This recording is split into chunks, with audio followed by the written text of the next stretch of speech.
Baik, Assalamualaikum warahmatullahi wabarakatuh. Selamat sore pemirsa CTV, kembali lagi dalam program talk show hari ini.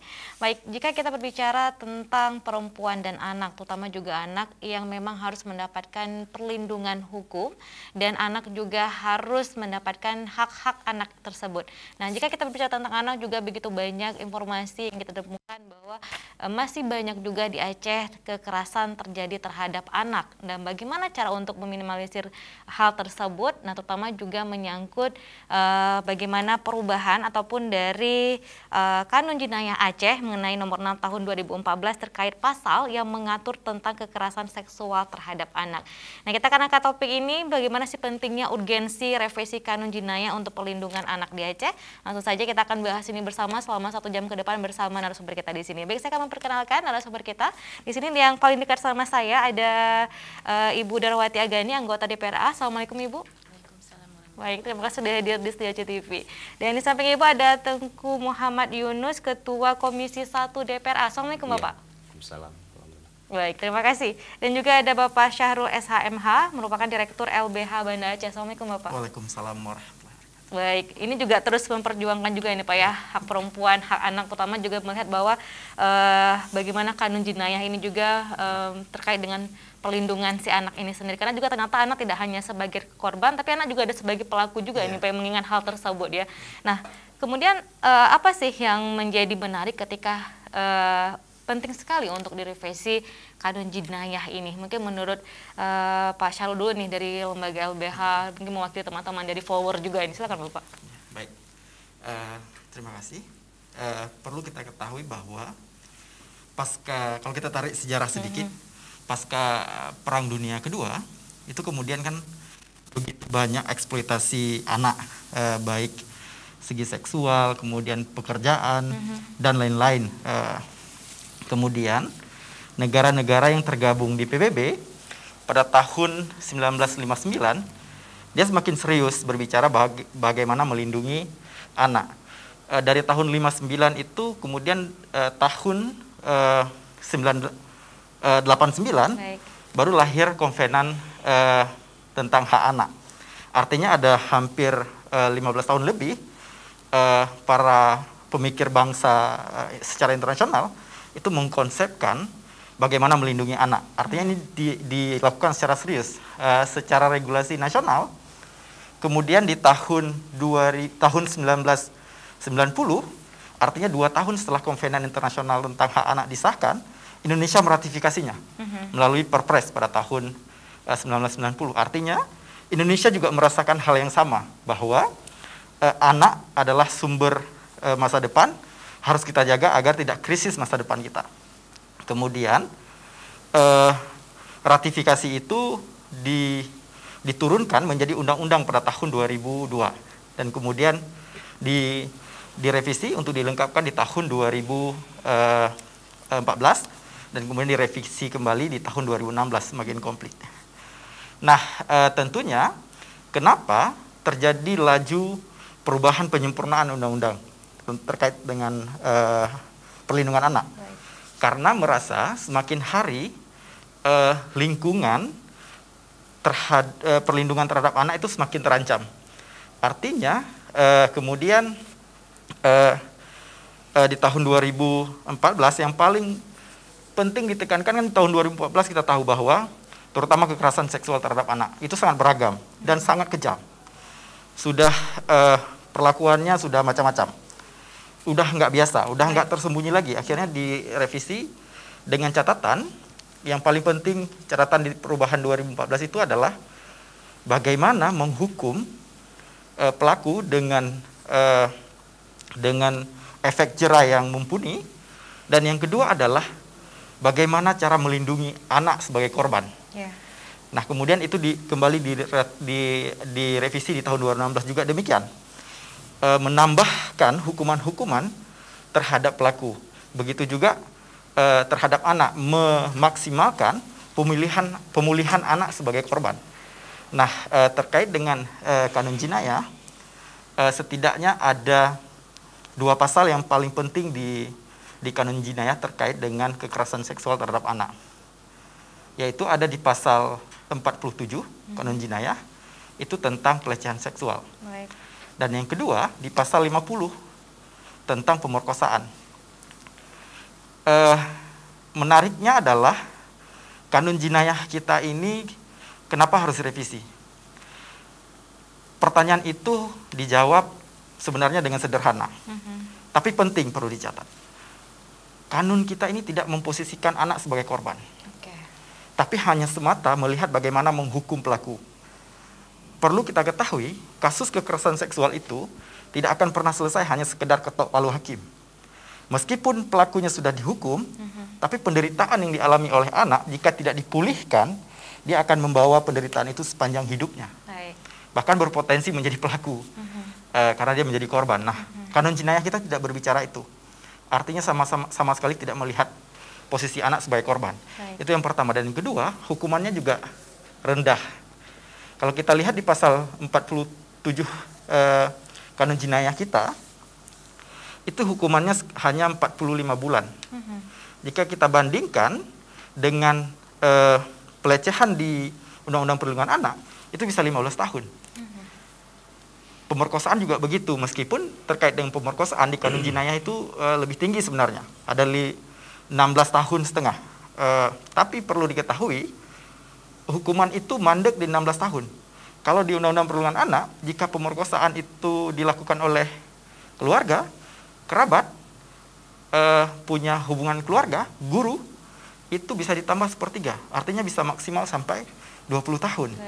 Belum lagi, jika pelakunya telah melakukan berulang kali dan korbannya banyak, itu bisa diancam seumur hidup atau bahkan ancaman mati. Kanun jinayah tidak berbicara itu. Mungkin itu urgensinya. Baik, nah itu ternyata ada aspek ya sederhana tapi menjadi penting ini Pak ya. Mengapa harus direvisi, yaitu melihat tidak adanya tidak melihat bahwa dalam di sini anak sebagai korban ini gitu. Tadi ya, karena ketika anak mendapatkan pelecehan seksual itu dampaknya masa depannya ya Pak, karena ini menyangkut tentang psikologi anak itu sendiri. Artinya tidak selesai dengan ketok palu di hakim tersebut ya, berapa sanksi yang diberikan, berapa tahun ataupun berapa jangka lamanya, tapi juga dampak yang dia bawa itu mungkin akan sampai seumur hidup. Nah, baik, saya coba beralih ke anggota DPRA kita di sini, ada Pak Yunus dan juga ada Ibu Darwati, bahwa ini juga menjadi perhatian dong bagi kalangan kita semua dan juga legislatif, bahwa ini nggak bisa main-main. Anak juga masa depan, anak adalah generasi penerus kita ini Bu ya. Mungkin menurut Ibu sendiri melihat kanun ini juga tadi sudah dijelaskan sangat penting untuk direvisi. Mungkin apakah ini dari legislatif sendiri juga luput atau seperti apa ini Bu melihat psikologi anak ke depannya ini?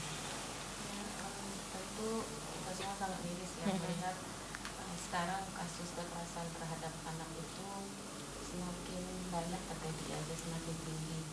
Dan hukuman yang diberikan kepada pelaku pun beragam.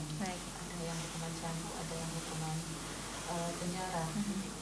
Nah, kalau diberikan hukuman cambuk, tentu si pelaku hanya mungkin sakit beberapa hari saja, tapi selesai itu dia kembali ke lingkungannya. Dan biasanya kasus kekerasan terhadap anak itu ini adalah orang terdekat, keluarga sendiri, tetangga, bahkan ayah kandung pun ada yang menjadi pelaku. Nah, apabila dia dihukum cambuk dan setelah itu dia pulang, tentunya akan membuat trauma si anak. Nah, di undang-undang di kanun jinayah, kemungkinan untuk memberikan hukuman cambuk kepada hanya hukuman cambuk saja kepada pelaku itu ada. Dan kami dari pihak DPRA selama ini juga sangat concern untuk menyahuti berbagai permasalahan yang terjadi di lapangan. Kami juga membuat tim kecil untuk menangani permasalahan ini, duduk dengan berbagai LSM, pihak terkait lainnya, dan insya Allah dalam waktu dekat kita juga sedang menyiapkan prolega prioritas untuk 2022. Kemarin saya bersama Ketua Komisi 1 Tengku Yunus di rapat Komisi 1 juga menyampaikan bahwa revisi kanun jinayah itu harus masuk dalam prolega prioritas tahun 2022. Baik. Ya, kami berusaha semaksimal mungkin biar bisa masuk, dan mudah-mudahan badan legislasi maupun pimpinan di DPRA juga sependapat dengan kami. Oke, mungkin ada persetujuan nanti nih Pak ya, bahwa ini juga sangat penting bahwa jangan hanya membentuk sebuah kanun tapi tanpa melihat dari segi secara dalam dan juga secara apa sih dampaknya sebenarnya ya, juga karena juga negara sudah memberikan perlindungan yang sangat kuat terhadap anak ini. Baik, saya minta pendapat Pak Yunus nih Pak, bagaimana nih Bapak dari anggota Komisi 1 DPRA juga melihat hal ini? Ya. Terima kasih. Yang pertama sekali kami ucapkan kepada TV Aceh ya, yang disponsori oleh LBH ya. Jadi menurut kami apa yang disampaikan oleh Bang Syarul tadi dan juga Bu Dar mungkin sedikit banyaknya ya sama ya. Cuman kalau saya pribadi itu masalah anak ini saya melihat beberapa sudut begitu. Yang pertama, kalau memang kita melihat dengan sudut agama, ini sebenarnya terpulang kepada keluarga masing-masing. Sebagaimana itu ayat Allah, firman Allah itu, ya ayyuhalladzina amanu qu anfusakum wa ahlikum nara.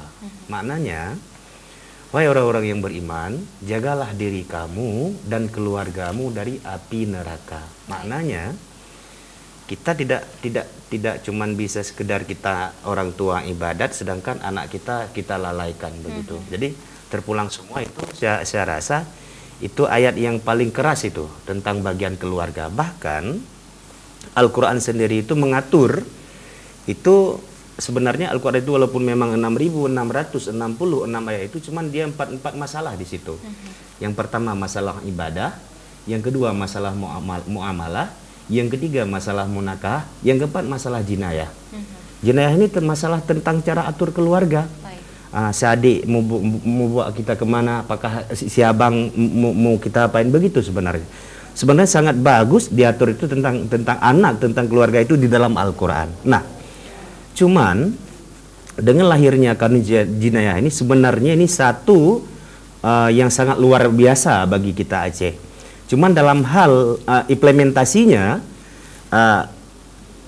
cuman tidak sesuai dengan harapan kita. Nah, yang di sini menurut saya, menurut kami di DPR, kita yang pertama harus menyatukan persepsi yang mana bahwa kita bukan tidak cinta kepada syariat. Itu intinya. Jadi seolah-olah jangan ada kesan di kita ketika kita menawarkan revisi kanun jinayah ini seolah-olah kita nggak cinta syariat. Bukan.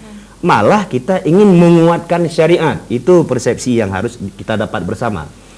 Jadi menurut saya begitu. Memang di pasal 47 dan pasal 50 sebagaimana disampaikan oleh Bang Syarul tadi, ya memang yang memerhati bagian anak memang ada sedikit kelemahan. Ini bukan salah orang yang membuatnya, namanya aja ini pembuatan manusia. Benar. Jadi yang namanya manusia itu al-insanu nasian. Manusia ini penuh dengan kelupaan. Al-insanu ajula. Manusia ini penuh dengan kelemahan. Dalam hal ini pasti manusia ini gak sempurna. Nah, dalam hal ini sebagaimana disampaikan oleh Bu Dar, kami mengajukan prolega supaya memang bagaimana kita menguatkan menguatkan tentang pasal 47 dan pasal 50.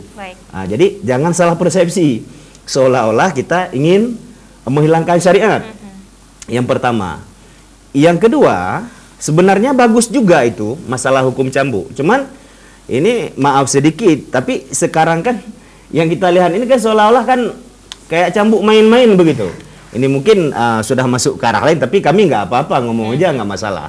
Nah, kalau memang benar diterapkan sebagaimana diatur dalam Al-Quran dan dalam kitab, nggak masalah itu. Karena zina itu kan terbagi dua. Yang pertama itu zina muhsin. Jadi ada zina, maksudnya ada hukumnya jilid dan ada hukumnya ditanam itu di simpang 4 itu dilontar pakai batu. Jadi ada pembagian hukumnya. Nah, di sini kan bukan kita bilang kurang sempurna. Dalam pelaksanaannya yang pertama memang kurang mengarah, karena semasa Khalifah Umar bin Khattab pun ada terjadi tragedi yang begitu. Dihukum 40 kali cambuk, anak Umar bin Khattab ini meninggal. Ya memang orang yang cambuk itu di mukim itu siapa yang kuat, siapa yang tenaga, dia yang harus mencambuk. Begitu sebenarnya.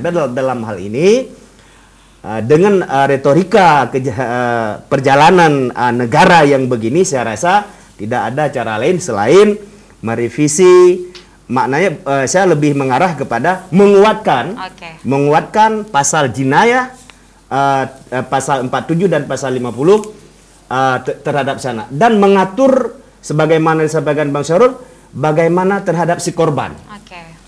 Itu lebih kita perhatikan bagaimana terhadap si anak. Dan harapan kami kapan-kapan mungkin TV Aceh sekali-sekali ini mungkin, walaupun memang sudah untuk mengundang dari BP3A ya, dari Badan Perlindungan Anak, juga dari Komisi 5 ya, DPR, karena kebetulan kita juga melihat mereka ini kerjasama antara Dinas Sosial, BP3A dan Komisi 5, dan juga kami di Komisi 1. Nah, begitu mungkin sedikit banyaknya dari saya, lebih kurang saya mohon maaf. Gitu. Artinya lebih menguatkan ini Pak, menguatkan kanun jinayah ini, dan lebih melihat pada perlindungan anak sebagai korban dan juga anak sebagai pelaku nanti di sini.